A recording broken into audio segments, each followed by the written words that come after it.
Hello guys, welcome to my channel. अभी का जो माहौल है उसके अंदर सभी के मन के अंदर ये सवाल उठना एक स्वाभाविक बात है कि मार्केट यहाँ से कहाँ मूव करेगा, किस डायरेक्शन में मार्केट यहाँ से जाएगा। ये सभी बातों के अंदर सभी को कंफ्यूजन हो रहा है। उसके अंदर हम ऐसे माहौल में कैसे अच्छे सेक्टर और कैसे अच्छे शेयर्स हम फाइंड आउट करें, उसके लिए मैं आपके साथ में कुछ तथ्यों के ऊपर बात करूंगा, जिससे कि हमको मार्केट के अंदर ये माहौल होते हुए भी हमको कॉन्फिडेंस दे और हमको ज़्यादा से ज़्यादा मुनाफा मिले। मैं आपको अर्लियर वीडियो की कुछ बात करूंगा जो आपको ज़्यादा कॉन्फिडेंस देगी, आपको ट्रस्ट देगी। मैं आपको कंटिन्यू अशोक लेलैंड के लिए बोलता आ रहा हूँ, मैं आपको ट्यूब इन्वेस्टमेंट के लिए बोलता आ रहा हूँ, मैं आपको टाटा एलेक्सी के लिए बोलते आ रहा हूँ, मैं आपको देखेंगे तो कल्पतरू पावर के लिए, ईगारसी मोटर, ये सभी के अंदर आने वाले टाइम में डील होने वाली है। मैं आपको बता रहा हूँ टाटा जो अशोक लेलैंड है उसके अंदर आप देखेंगे तो कल डील हुई है, बहुत बड़ी एक डील हुई है। उसके अंदर बोलूँगा डाना करके एक यूएस की कंपनी है, उसके साथ में उन्होंने टाई अप किया है।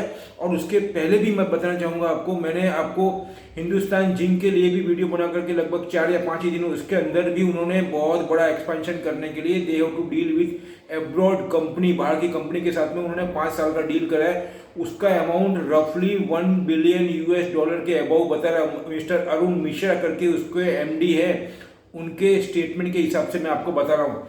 तो अभी मैं मेरा मेन पॉइंट पे आना चाहूँगा। ऐसे माहौल में हमको ऐसे तथ्य मिलने चाहिए जिसकी वजह से हम इन्वेस्टमेंट कर सके और हमारा कॉन्फिडेंस लेवल बढ़े मार्केट में, क्योंकि अभी पूरे विश्व में देखेंगे तो आप अनसर्टनिटी है। पर्टिकुलरली जो विश्व की महान सत्ता है उसकी अगर मैं बात करूं तो आप देखेंगे तो थोड़ा यूएस के अंदर प्रॉब्लम चल रहा है, चाइना में बहुत ज़्यादा प्रॉब्लम चल रहा है, चाइना को स्टैब्लिश होने में अभी 6-8 महीने और लग सकते हैं, ऐसी बात आ रही है एक्सपर्ट्स के व्यू के हिसाब से।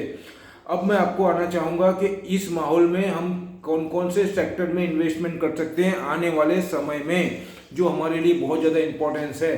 तो मैं आपको कुछ ऐसे तथ्य बताऊंगा जिससे आपका कॉन्फिडेंस लेवल बढ़े। मैंने आपको पहले भी कल भी वीडियो बनाया, उसमें मैंने आपको बताया था कि जो ऑस्ट्रेलिया अपने यूएसए के जो सेक्रेटरी है मिस्टर एंटोनी ब्लिंकन, वो और हमारे विदेश मंत्री एस जयशंकर, उनका कल मीटिंग हुआ और उन्होंने मिस्टर जो सेक्रेटरी है अपने एंटोनी ब्लिंकन, उन्होंने हमारे जो प्राइम मिनिस्टर है mister honourable prime minister Narendra Modi ji से भी मुलाकात करी है।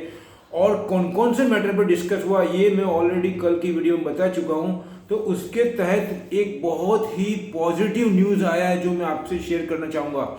और जॉन कैरी का भी एक इंटरव्यू है कल, उन्होंने बोला भी है एक स्टेटमेंट के अंदर, तो उन्होंने क्या बोलना चाह रहे हैं और उसके ऊपर से यूएस के अंदर क्या स्टेटमेंट आया वो मैं आपसे साझा करना चाहूँगा। उसके अंदर जो रिपोर्ट है वो मैं आपको बताऊंगा पढ़ के। CGTN अमेरिका, ये 1 घंटे पहले की ही है, व्हाट आई एम सेइंग, उसमें क्लियर कट लिखा है। और बाद में मैं आपके पास में आता हूँ कौन से सेक्टर और कौन से शेयर इसमें निकालने जिसमें हमको इन्वेस्टमेंट करना है। I also request you please you have to note down, it is a very important matter. उसमें क्लियर कट लिखा है climate change will likely kill millions primarily from heat waves, flood, hurricanes and other disaster according to update research। उसके बाद में वो लिख रहे हैं prior studies did not look at heat related death will factoring in the mortality cost of carbon। ये बहुत ही इंपॉर्टेंट मैसेज है कार्बन इमिशन ग्रीन हाउस को लेकर के।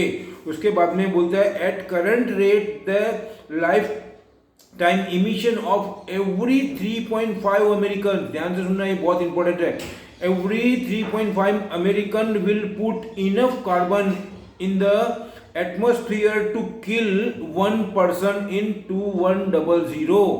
मतलब 3.5 अमेरिकन मिलकर के इतना कार्बन इमिशन जनरेट कर देते हैं जो यूएस के एक सिटीजन के डेथ के लिए सफिशिएंट होता है, ऐसा बोलना चाह रहा है वो, बराबर। उसके बाद में according to the report the update financial burden of carbon production now sit at 258 per metric ton, मतलब यूएस डॉलर में 258 पर मेट्रिक टन उसका कॉस्ट जा सकता है, ऐसा बोल रहे हैं, अप फ्रॉम 37 पर मेट्रिक टन।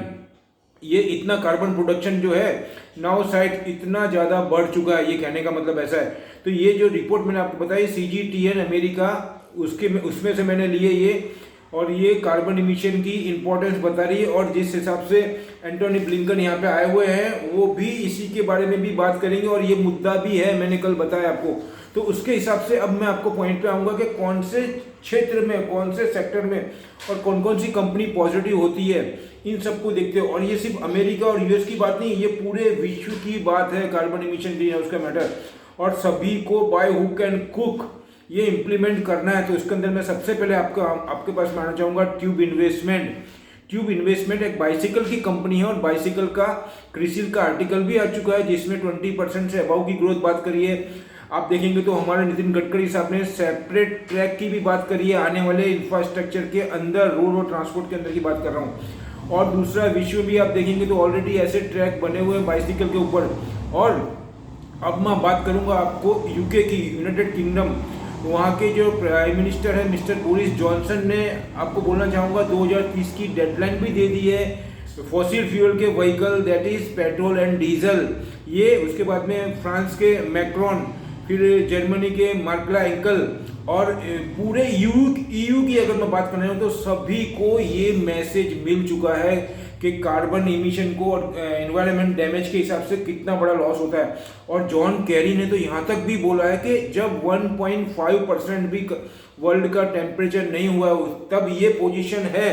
तो आप सोचिए आने वाले टाइम में जब 2 और 3 के करीब ये टेम्परेचर चले जाएगा तब उसकी कल्पना करना भी बहुत मुश्किल है। कहने का मतलब वो ये बताना चाहते हैं पूरे विश्व को कि किसी भी हालत में any cost of you must be adopt carbon emission curve policy. तो उसको देखते हुए ट्यूब इन्वेस्टमेंट आपको मैंने बता दिया जो बाइसिकल की है। उसके बाद में आऊँगा मैं टाटा एलेक्सी। टाटा एलेक्सी में बार बार आपको दे रहा हूँ, दे चुका हूँ, लेकिन यहाँ पे ये पॉइंट के टाइम पे इसका वेटेज बढ़ जाता है क्योंकि वो ऑटोमोबाइल्स के अंदर डिजाइनिंग में है। नए नए क्षेत्र की जो मोटरसाइकिल, बाइक और ज़्यादातर इलेक्ट्रिक की व्हीकल की बोल रहा हूँ, वो कार के अंदर डिज़ाइन में भी है। और इसका जो इंटरनल जो इसमें पार्ट्स यूज होते हैं, मतलब इलेक्ट्रॉनिक पार्ट्स, उसके अंदर भी है। और टेस्ला के बाद में उसका इंपॉर्टेंस और बढ़ जाता है क्योंकि टेस्ला ने जो बेंगलोर में प्लांट डालने की बात करी है तो आने वाले टाइम में वो यहाँ से ही बिजनेस करेगा, और अगर मे बी पॉसिबल वो डील भी कर सकता है क्योंकि उनको नियरेस्ट कोई कंपनी सप्लायर मिल जाती है अच्छी, तो वो उसी से डील करते हैं। ये सबको देखते हुए दूसरा, अब ऐसी कौन सी कंपनी है सॉफ्टवेयर की जो ऐसा सॉफ्टवेयर का मतलब प्रोग्राम बनाती है जो कार्बन इमिशन को प्लांट के अंदर ही, फैक्ट्री के अंदर ही कर्व करती है, जो एक्चुअल कार्बन इमिशन इन्वायरमेंट में मिक्स होता है उसके कंपैरिजन में वो 60-70% से भी ज़्यादा कार्बन इमिशन को यहाँ पे ही डैमेज करती है, मतलब बिटवीन द प्लांट। इसके अंदर मैं आपको बताना चाहूँगा सबसे मेन पॉइंट आता है HCL टेक्नोलॉजी। वैसे तो सभी टेक्नोलॉजी कंपनी थोड़ा बहुत इस पर काम करी है, लेकिन मेजोरिटी का बोलना चाहूँगा मैं आपको HCL टेक्नोलॉजी।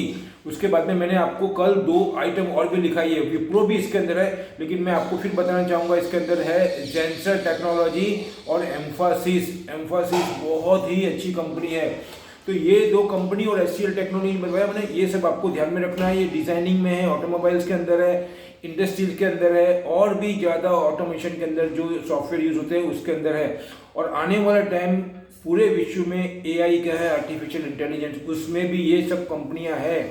तो मैं आपको इतना बताना चाहूँगा, ये जो मैटर जो डिस्कस हुआ है उसके अंदर से ये पॉइंट निकल कर कह रहा है जो हमारे लिए बहुत ज़्यादा अहमियत रखता है। तो मैं आपको फिलहाल ये मैटर पे यहीं समाप्त करना चाहूँगा अपना जो टॉपिक है। और आपको ये मैंने जो आपको बताई है जो स्क्रिप्ट, ये आपको आने वाले टाइम के लिए, थोड़े लंबे टाइम के लिए बाय करके रखना है, हमको इसमें पॉजिटिवनेस मिलेगा। ऐसे खराब माहौल में अगर सेलिंग आता है तो इन कंपनियों में कम आता है क्योंकि बड़े बड़े फंड होते हैं, चाहे वो FII हो चाहे DII, वो इसमें बॉटम में बाय करती है जिससे कि वापस वो रिवर्स आ जाता है। कहने का मतलब we are choosing very safe shares that will be very rapidly move up in a short time. मैं ज़्यादा से ज़्यादा आपको दिवाली का समय दे सकता हूँ, उसके अंदर ये काफ़ी अच्छा रिटर्न दे सकती है। तो फिलहाल मैं इतना ही रखना चाहूँगा। मेरा डिस्क्लेमर पुटअप करूँगा यहाँ पे, ये मेरे अपने विचार, अपने एनालाइज है। आप अपना फाइनल डिसीजन अपने एक्सपर्ट की गाइडलाइन से लें। और अगर मेरे वीडियो अच्छे लग रहे हैं तो आप मेरे को कमेंट करें, शेयर करें और सब्सक्राइब भी करें। मिलते हैं अगले वीडियो में कुछ नए इन्फॉर्मेशन के साथ में, कुछ अच्छी जानकारी के साथ में। जय हिंद।